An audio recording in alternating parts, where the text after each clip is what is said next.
Assalamualaikum warahmatullahi wabarakatuh. Balik lagi di channel Metal Marketer.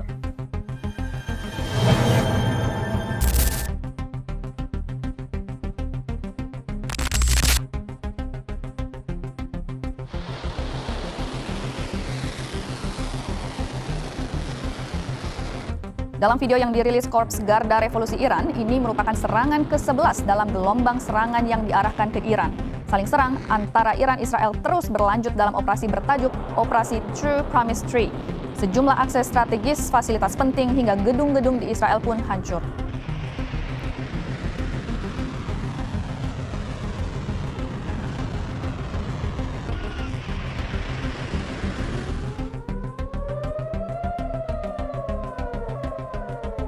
Di sini kita akan ngebahas tentang ketegangan antara Iran dan juga Israel, yang dimana konflik ini tuh bisa memicu perang dunia ketiga, guys. Dan yang terpenting, apa dampak bagi Indonesia jika skenario tersebut itu tuh terjadi.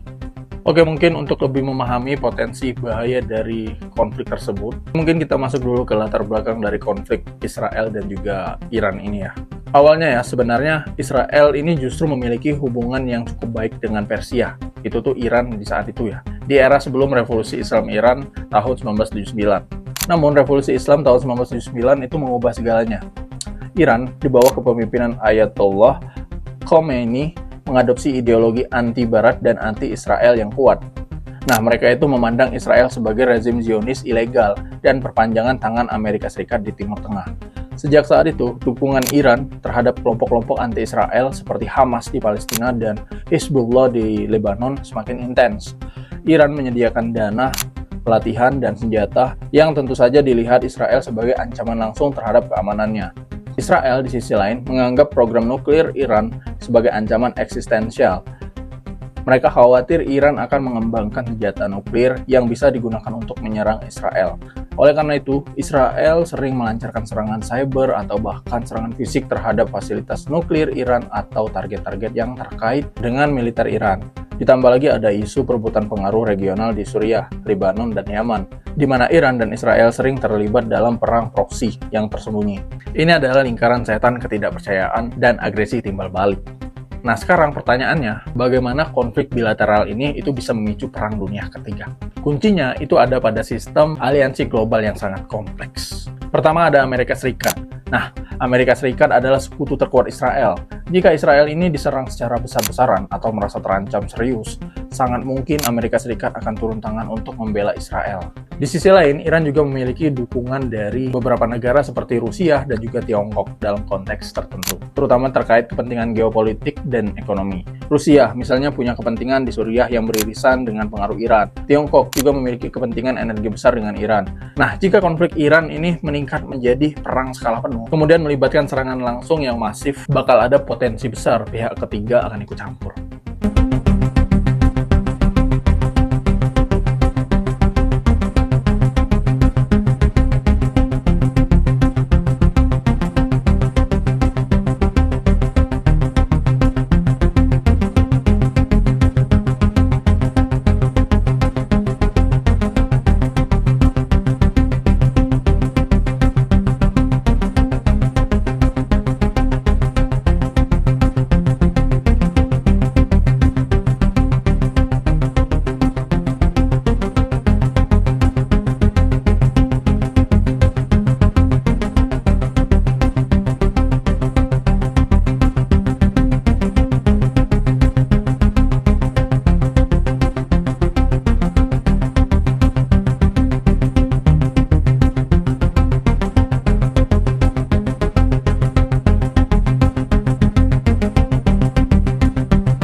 Nah, di sini jika Amerika Serikat itu terlibat secara langsung, itu akan bisa menarik Rusia dan Tiongkok untuk melakukan balancing act atau bahkan intervensi terbatas untuk melindungi kepentingan mereka atau sekadar menunjukkan kekuatan. Nah, ini adalah efek domino yang sangat ditakuti.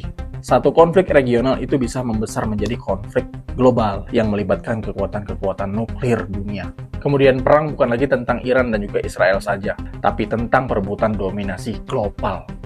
Lalu bagaimana dengan Indonesia? Apa dampaknya? Negara kita mungkin jauh dari Timur Tengah ya, tapi di era globalisasi ini, tidak ada negara yang benar-benar terisolasi dari konflik besar. Dampaknya pasti akan terasa di berbagai sektor. Yang pertama dari sektor ekonomi ya. Nah, ini mungkin sektor yang paling terasa, yang paling akan terasa di kita. Dari harga minyak dan energi ya. Timur Tengah adalah produsen minyak terbesar di dunia. Nah, perang akan sangat mengganggu pasokan, menyebabkan kenaikan harga minyak mentah dan gas alam secara drastis. Nah, Indonesia sebagai net importer minyak akan sangat terpukul. Biaya logistik, transportasi, dan produksi industri akan melonjak. Kemudian memicu inflasi tinggi yang membebani masyarakat. Setelah itu investasi dan pasar modal. Ketidakpastian global akan membuat investor menarik modalnya dari negara berkembang seperti Indonesia. Rupiah bisa melemah drastis, pasar saham anjlok, dan investasi asing akan mengering. Kemudian perdagangan internasional, jalur pelayaran utama, terutama di Selat Hormuz yang vital untuk ekspor minyak dari Timur Tengah, bisa terganggu atau bahkan ditutup. Ini akan melumpuhkan rantai pasok global, termasuk untuk barang-barang impor dan ekspor Indonesia. Industri kita yang bergantung pada bahan baku impor atau pasar ekspor akan sangat terganggu. Setelah itu pariwisatanya. Nah, sektor pariwisata Indonesia yang bisa dikatakan baru saja bangkit, ini bisa terpukul lagi karena kekhawatiran keamanan global dan larangan perjalanan. Kemudian yang kedua dari sektor keamanan dan geopolitik, stabilitas regional. Nah, meski jauh ya, gejolak di Timur Tengah bisa mempengaruhi stabilitas regional kita. Ada potensi peningkatan radikalisme atau ekstremisme yang terinspirasi dari konflik global, apalagi jika ada narasi agama yang disalahgunakan. Nah, ini bahaya. Kemudian migrasi dan pengungsi. Meskipun kecil, ada kemungkinan gelombang pengungsi global akan terjadi yang bisa menimbulkan tantangan kemanusiaan. Posisi Indonesia. Nah, Indonesia sebagai negara non-blok dan anggota G20 akan berada dalam posisi sulit. Kita harus menjaga keseimbangan diplomatik, menghindari keberpihakan, dan terus menyerukan perdamaian serta resolusi konflik melalui jalur diplomasi. Peran Indonesia dalam forum-forum internasional akan sangat diuji. Regional matters and global matters, we express deep concern over the situation in Gaza and the escalation in the Israel-Iran conflict. We emphasize the importance of peaceful solution, negotiation, and we call for immediate ceasefire. Nah, kemudian dari sektor sosial dan psikologi. Nah, kecemasan masyarakat. Berita-berita perang dan krisis global akan menimbulkan kecemasan dan ketidakpastian di masyarakat.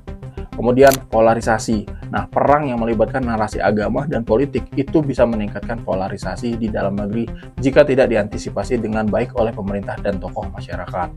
Tonight I wish to speak to you, the proud people of Iran. We're in the midst of one of the greatest military operations in history, Operation Rising Lion. The Islamic regime, which has oppressed you for nearly 50 years, threatens to destroy my country, the State of Israel. The objective of Israel's military operation is to remove this threat, both the nuclear threat and the ballistic missile threat to Israel. And as we achieve our objectives, we're also clearing the path for you to achieve your objective, which is freedom.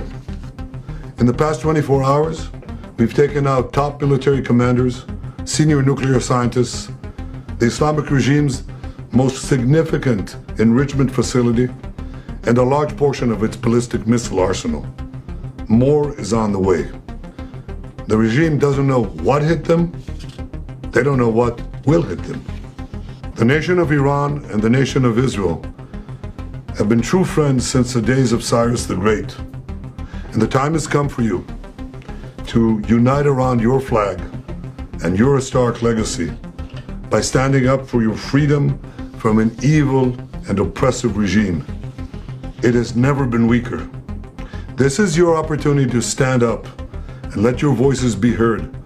Woman, life, freedom. Zan, Zandegi, Azadi. As I said yesterday and many times before, Israel's fight is not with you. It's not with you, the brave people of Iran whom we respect and admire. Our fight is with our common enemy, a murderous regime that both oppresses you and impoverishes you. Brave people of Iran, your light will defeat the darkness. I am with you, The people of Israel are with you. Nah, mungkin kalau misal terjadi ya Perang Dunia Ketiga, itu ya memang agak menakutkan ya. Dan dipastikan Indonesia akan juga terdampak.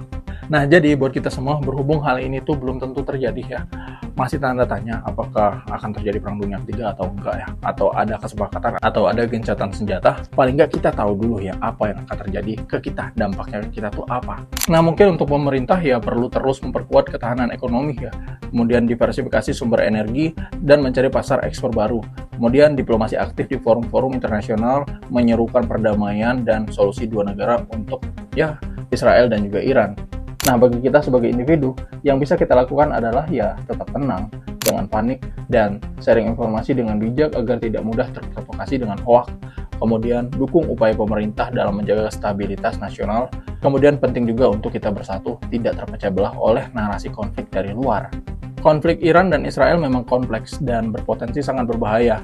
Semoga saja skenario Perang Dunia Ketiga tidak akan pernah terjadi, dan perdamaian bisa dicapai melalui jalur diplomasi. Kita sebagai warga negara global punya tanggung jawab juga untuk terus menyuarakan perdamaian. Oke, mungkin di sini gue hanya nge-share aja ya, mungkin bisa bermanfaat. Dan terima kasih sudah menonton video ini. Jangan lupa like, komentar, dan subscribe jika dirasa bermanfaat. Oke, demikian. Wassalamualaikum warahmatullahi wabarakatuh.